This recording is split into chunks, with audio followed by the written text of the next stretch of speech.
Hello दोस्तों, नमस्कार।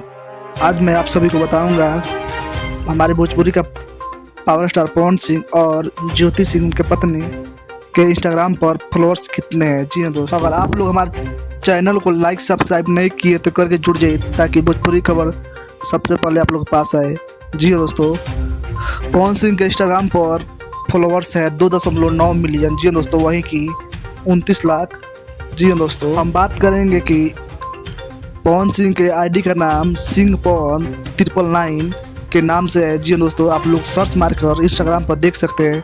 ये न्यूज फेक है कि गलत सही है। जी दोस्तों, मैं आप सभी को बताऊंगा पवन सिंह के पत्नी ज्योति सिंह के इंस्टाग्राम पर फॉलोअर्स कितने हैं। जी दोस्तों, 899 के है, वहीं की 8,99,000। जी दोस्तों, बहुत जल्द 9 लाख हो जाएंगे। जी दोस्तों, ये आईडी ज्योति सिंह का ज्योति पी सिंह 999 के नाम से। जी हाँ दोस्तों, उसका फुल फॉर्म हुआ ज्योति पवन सिंह 999 ये नाम से। जी हाँ दोस्तों, अगर हमारा वीडियो अच्छा लगा है तो हमारे चैनल को लाइक सब्सक्राइब कर लीजिए। जी हाँ दोस्तों, तब तक के लिए धन्यवाद। मिलते हैं अगले वीडियो।